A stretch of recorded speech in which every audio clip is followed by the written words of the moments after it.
On a fait une autre histoire qui a surpris les gens, mais à partir de ce moment-là, ils ont été contents d'être surpris. Et c'était pas évident, parce que nous, on était persuadés d'en faire 3 ou 4 et que ça marcherait pas, parce qu'il y avait qu'un seul être humain, ce qui était quand même assez rare dans la bande dessinée. Donc c'était toutes sortes de choses, comme ça, on pensait qu'on allait un peu dans le mur, et finalement... Et on faisait l'inverse, parce que finalement, les succès s'étaient construits sur l'habitude des univers qui sont toujours récurrents. Et nous, on avait décidé de changer. Et en fait, finalement...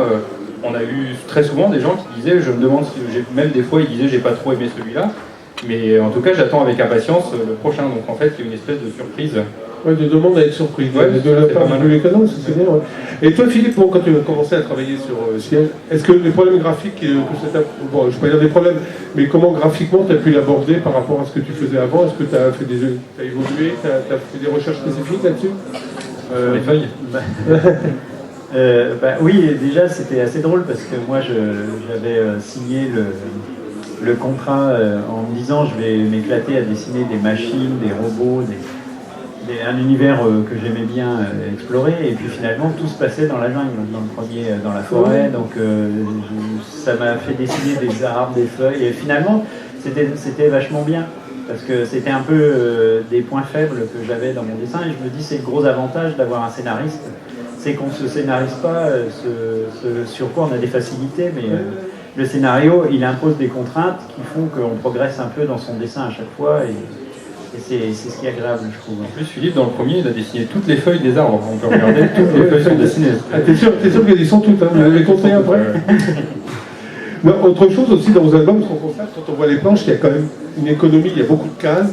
Je pense que c'est une volonté de Jean-David, du scénario, de mettre beaucoup de cases, ou c'est toi, Philippe, qui décide de mettre en scène de cette manière-là? Je crois que c'est une volonté d'un peu nous deux, parce que comme on est parti pour faire des one-shots, il faut qu'on raconte une histoire, et donc il faut bien remplir l'album pour que ça puisse se terminer à ce moment-là. Donc c'est vrai qu'il y a ça, et puis il y a aussi le fait que comment, on a une influence comics et manga, et normalement, évidemment, dans le manga, il y a moins de cases, sauf qu'il y a plein de cases qui sont des moments, des non-dits, des choses...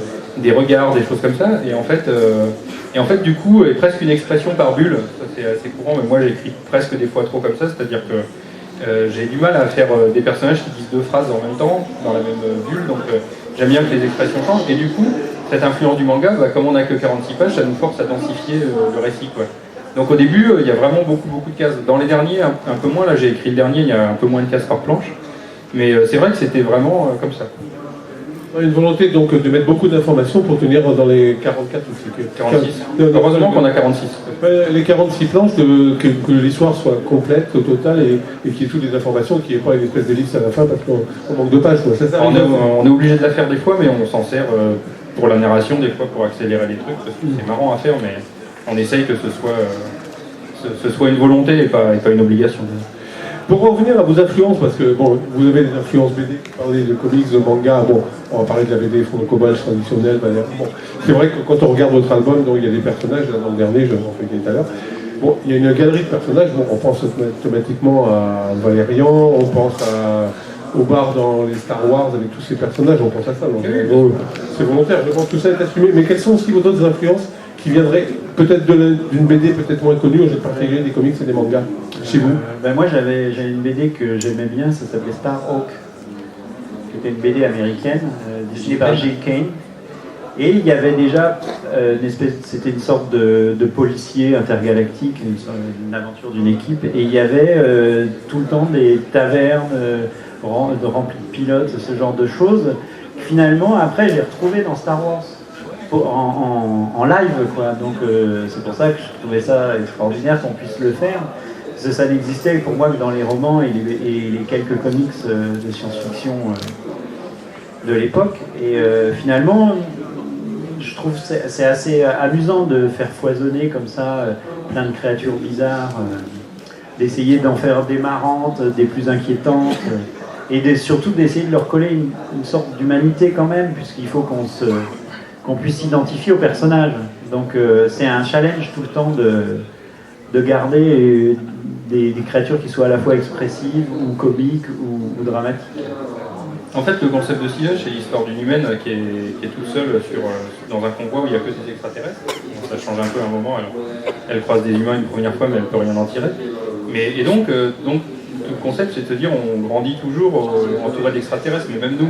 C'est-à-dire qu'on ne sait pas ce qui se passe dans la tête des gens, donc même si on ressemble à des humains tous, on est un peu extraterrestres les uns pour les autres, donc c'est pas tellement différent, mais du coup on est obligé de les humaniser. Donc c'est vrai que Philippe il a un boulot, parce que même si c'est des crabes avec 4 yeux, il faut qu'on sente un peu leur émotion, etc., qu'on ait de l'empathie avec eux pour le moment.